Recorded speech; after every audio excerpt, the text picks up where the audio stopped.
Hello, my name is Will Saunders. I am a photographer, and today we're going to do some tips and tricks for dance photography.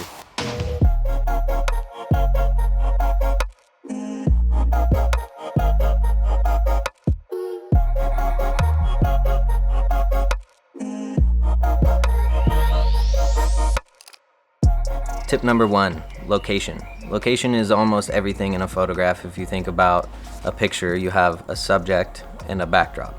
The backdrop is your location and landscape, and so I often look for clean lines, good light, interesting, unique angles, and anything for the model to interact with.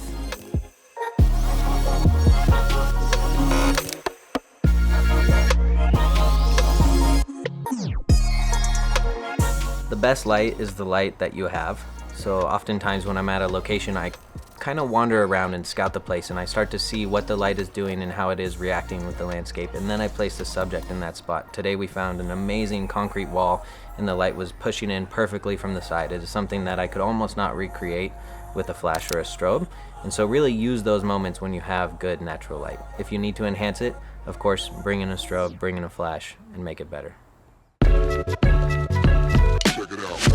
Wardrobe plays a huge part in photography because it's what the subject is wearing. So a lot of times when the athlete or the model is doing something, we notice what they're wearing. So today we chose a tight athletic fit to show the body position and the body movement of the dance. And then we also picked out a more fashionable urban wear to kind of give a little bit of this style and attitude and edge to her movement.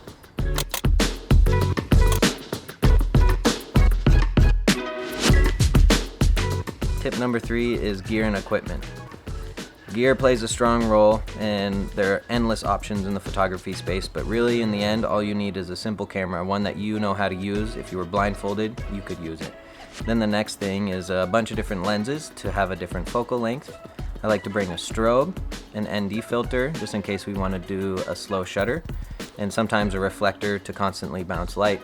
A bonus is maybe a ladder to gain perspective, and other than that, you can keep it simple.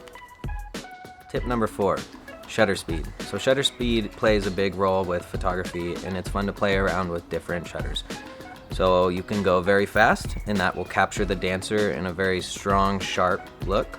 And then you can also slow it down really slow and almost make a painting. So the dancer is all blurry except for maybe her toe or something else in the image. Oftentimes to do the slow shutter shots, you need to have a tripod and keep it really still, and then let the dancer move within that composition.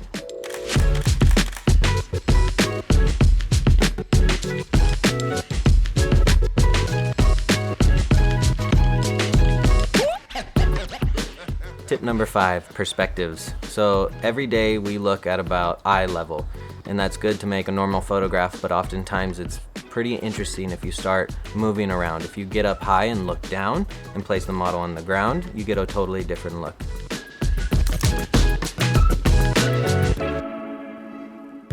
If you go below, maybe you're laying on the ground and you look up and photograph them up in the sky. It gives them a whole different backdrop and something you don't see every day.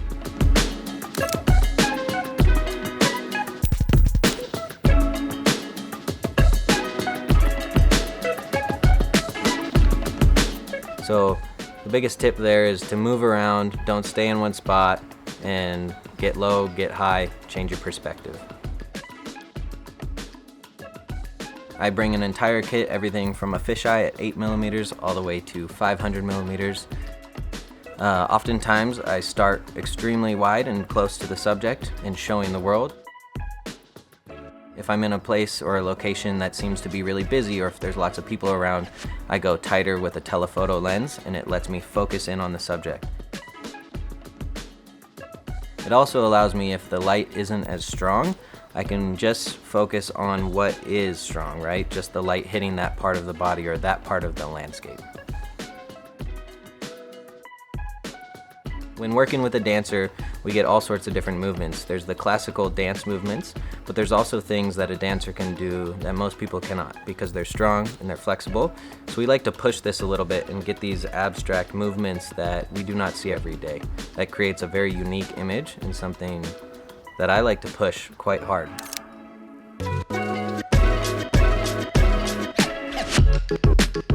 Tip number 8, have a good time and enjoy the photo shoot.